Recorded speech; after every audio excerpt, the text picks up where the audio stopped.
Well, hello again, Stephen Veronica Kibler here, and today we are in Shiloh National Military Park. It's in the area known as Shiloh or Pittsburgh Landing, Tennessee. So thank you for joining us. We are finally here at this national park that we've been wanting to visit for a very long time.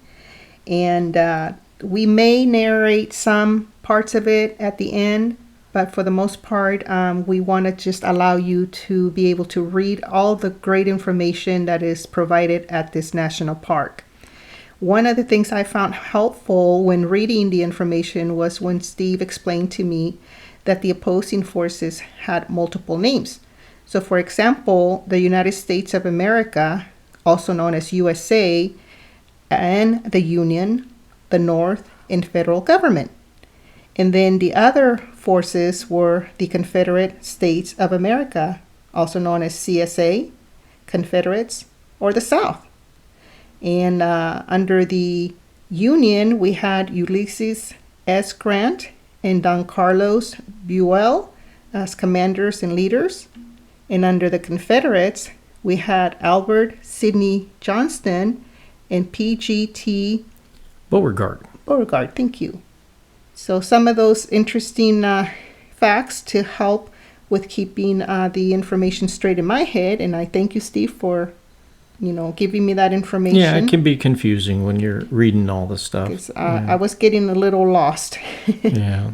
It's been a while since I've read some of the Well, history. you've been out of high school for a long time. Yes. Now, like with me.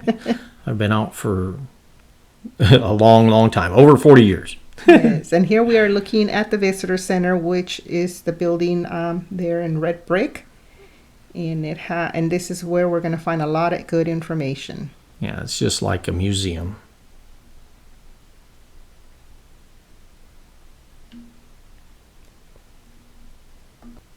There is a movie that they offer to play inside the visitor center. We chose not to watch it because we can watch it on YouTube. It's called Fiery Trial. Yes. And it's a really good movie. It's an actually award-winning movie that they filmed here on the grounds. So if you want to check that out on YouTube, I think it would be good. Yeah, we recommend it. I heard it's about 45 minutes 45 long. minutes long. Yeah.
So now we're outside the visitor center, and they have this national cemetery here on the grounds.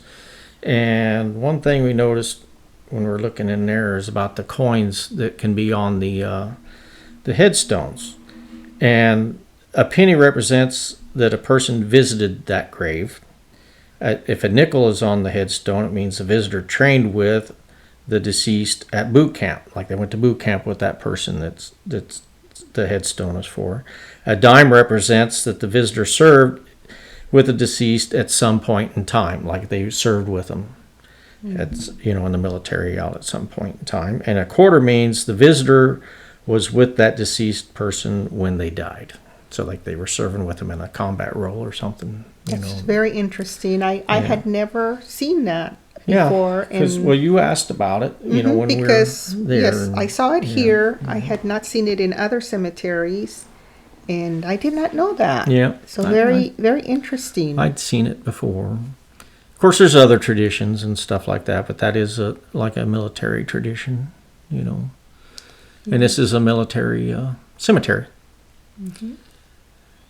So I mean, if anyone wants to go ahead and continue reading some of these things as we're talking, go ahead and feel free to pause the video. But we want to talk about a few other things, like the fact that I served in the military, and we wanted to talk about some of our family members. I have a nephew, Ethan, that he's an Iraqi War veteran, and he's a big Civil War person. He used to do reenactments and all that stuff for Civil War stuff. So I know he would like coming here to the Shiloh Cemetery. In fact, we ended up buying a T-shirt for him and sent it to my sister Lisa. So yes, hopefully, Ethan, you'll get that T-shirt sometime. I think Ethan would very much enjoy coming to visit this national park. Absolutely. Very. I mean, when I was walking the grounds, it's very humbling, and you really have to stop and think, about the price that has been paid for so many of the freedoms that we have today. Yeah.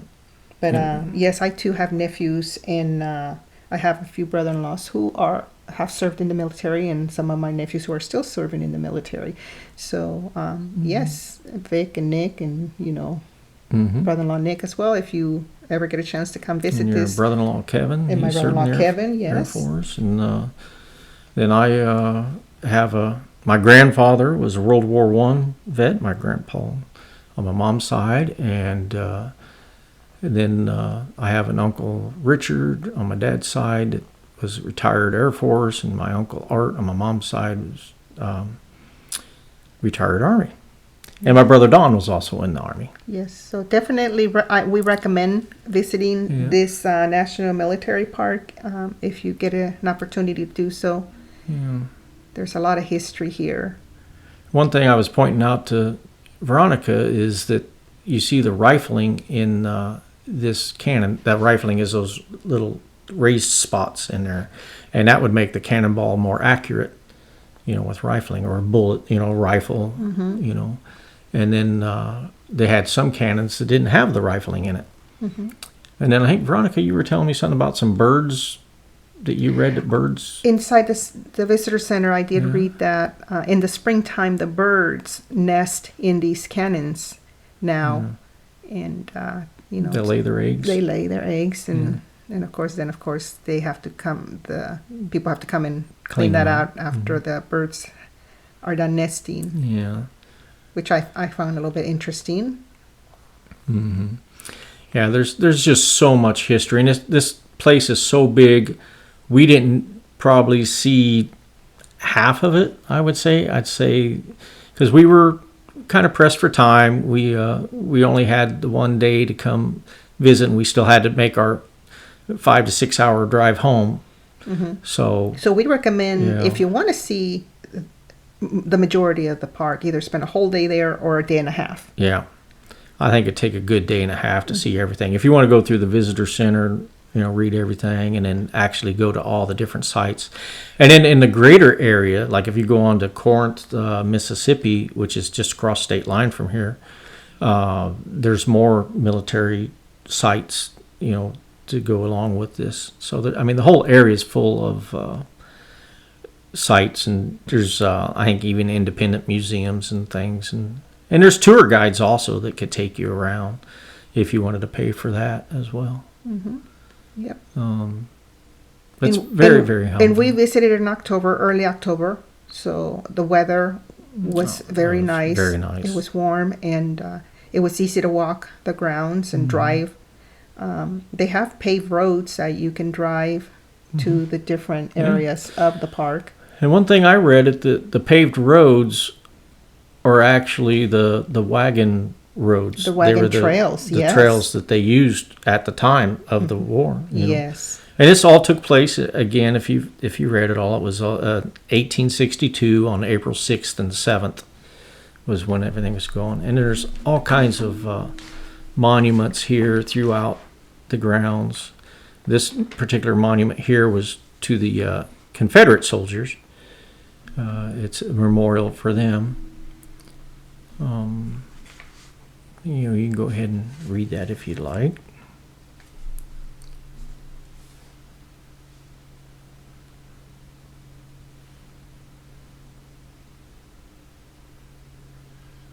But this monument, it represent. Oh, there was 11 faces on there, which represented the 11 states of the Confederacy, and one of the parts was talking about death, like the statue of death, and what represents death, and Yes. and the daughters of the Confederacy are the ones that erected This that monument. had it put it up. Yes, this monument. Yep. Yeah.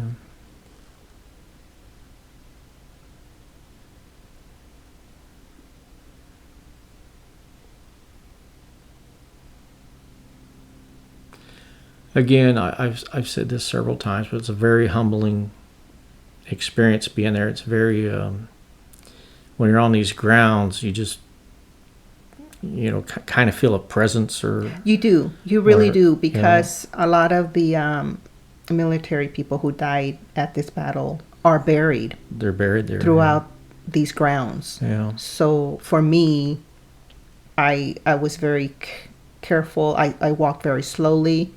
As you just want to respect the grounds, because you know that people lost their lives here and are buried here. Yeah, I mean, the reason why I wanted to go here is the historical part of it. That when a nation's divided, terrible things can happen, Yes. and I don't ever want to see our country go through something like this ever again. And this is part of the reason why we have museums, we have national parks, Yeah. we have monuments to remind us again of the sacrifices that humans have made to keep certain freedoms and liberties. Mm-hmm. And it's important to read these The displays stories, displays of information to remind ourselves of the sacrifices and the price that has been paid, and hopefully not repeated again. Exactly. I think history is very important. We all need to learn from history. This is a very dark time in the United States history, but it happened, and you can't Yes. erase that. It's You don't want to erase that. Yeah. We want to learn from it, and that's why we also hope that our granddaughter Elsie, when she starts reading, she will read the information provided in these displays, and look at these maps, and look at the drawings and the photos of human beings that fought at this battle, and understand the price that was paid at this battle by both sides. And again, try to reason instead of fight, and learn from our previous sorrows and mistakes. absolutely, yeah.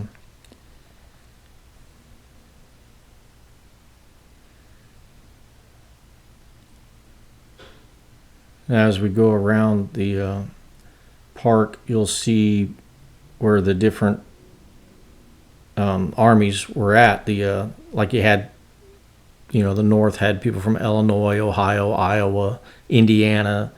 You can see where they were basically set up on the grounds.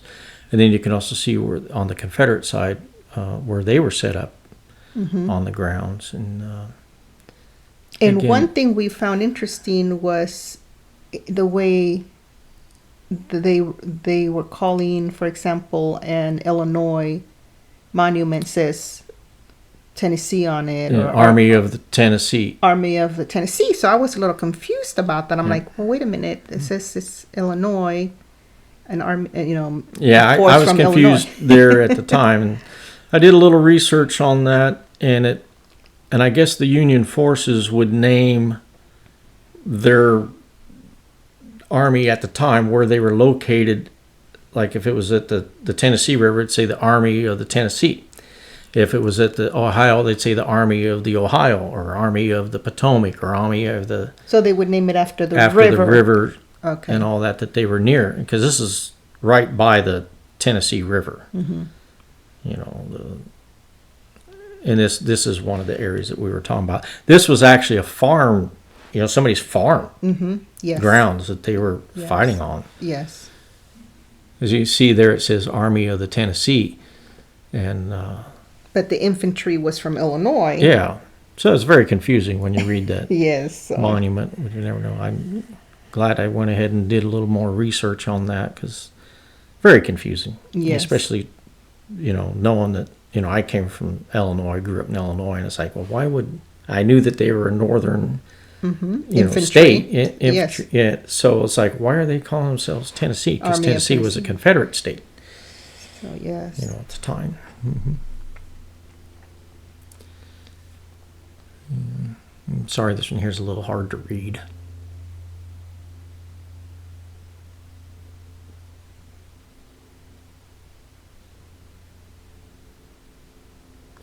But you can look to the right, look to the left, and you can see all these little monuments like this. Like this is the 7th Infantry of the Illinois Army, and the other one was like the 58th. So there's different monuments for the different Infantry. infantry regiments and or battalions or whatever they call themselves at that time. And one thing that's very good that they placed in the park is the maps. The Yes. maps that give you the visual of how the armies were set up. Mm-hmm. And I think that would also be very interesting to our nephew Ethan, because he likes history and Civil War history specifically. And so these maps show where all of these regiments or infantries were set up. Set up. Mm-hmm. So they were battling for control of They wanted to control the rivers. the Mississippi River. The Northern Army, General Grant wanted to control the river system, so they wouldn't use the Mississippi or Tennessee River the Confederate forces wouldn't be able to use that against them. And the railroad system. And the railroad system in Corinth, Mississippi. So that way the Union would be able to control the supplies. Yes. And that's basically why they were here at this location, was to, take control of the major rivers there and the train system there in Mississippi. They went on after the Shiloh battle. They went on to Corinth and had which a makes battle there. sense if whoever controls the supplies. Exactly. I mean, it's still is stronger. it's still a military tactic today, is to take out the supply lines. I mean, that's why you would bomb airfields, why you would bomb train tracks, bridges. Yeah. Unfortunately, Yeah. that's what it comes down to. And again, hoping that things can be resolved with reason instead of wars, and Yeah. just very, very, like you said, very dark time in our American history. Yeah, because both sides were Americans. Yes. I mean, there was actually families. I mean, it's been noted several times in several different History books. and stuff that you had, brothers fighting brothers. I remember that. I do remember And, that from history in high definitely- school. Cousins fighting cousins, Yeah. and Yeah, and I don't remember a lot of things that I learned in high school, but that for some reason stuck Yeah. because I couldn't imagine going to war against family, and Mm-hmm.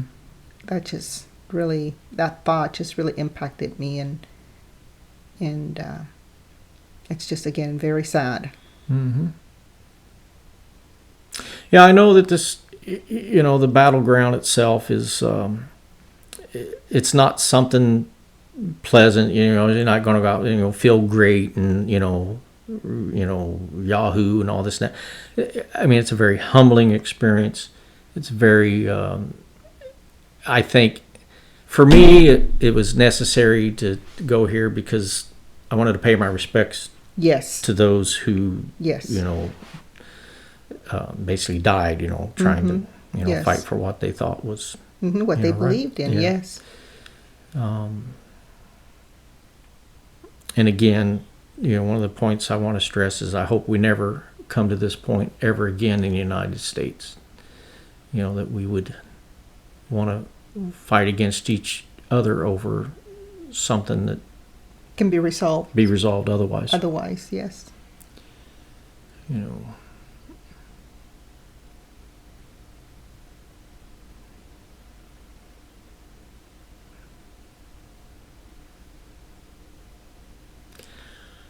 So if you have been to the Shiloh National Military Park, feel free to share your thoughts, your comments, your experience when visiting this national park. We recommend, if you haven't been and you would like to, Yeah, I mean, I think travel if to you this want to visit location. Tennessee, I mean, Yes. there's many Civil War battlegrounds that you could visit, like Gettysburg, or but this is a very large park. If you're in the Tennessee area, that I would recommend going by. See, this particular scene that you're looking at right now was the Confederate side. This was like the, I believe, the Alabama Yes. army that was, Yes, it was. there. That, the Confederate forces from Alabama that were fighting at this particular field. Again, this is that farm field that. And the They had the displays battle. inside the visitor centers describe pretty much that this area is still very close to what it was. Yeah, they haven't changed. Right? I mean, back when the battle was fought. obviously the woods have evolved. I mean, the woods, the trees that were there then are probably no longer there, but the growth, the new growth is representative of what they actually had to deal with.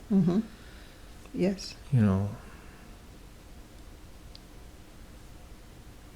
And this is the actual Shiloh meeting place. The smaller structure there was, I don't remember if that's a replica of what was there, but this is the Shiloh Church. What they call cemetery. the Shiloh, The Shiloh meeting place. meeting house. Yeah. And then the Shiloh Church, which is a Methodist church. Yeah. But this is, how it got the name Shiloh, and of course that's a Hebrew word for peaceful place. But that's representative. Which a lot of us find very ironic, Yeah, because because it wasn't peaceful. this meeting house is called peaceful place, but something terrible happened on these grounds. Very, very, very sad. Well, this is the end of our presentation on the Shiloh National Military Park. And we thank you so much for joining us. Yeah. And again, if you wish to post some comments or information, if you're a history buff, you have more information to share, feel free to do that. Yeah. Thank you so much, and we hope that you have a good rest of your day.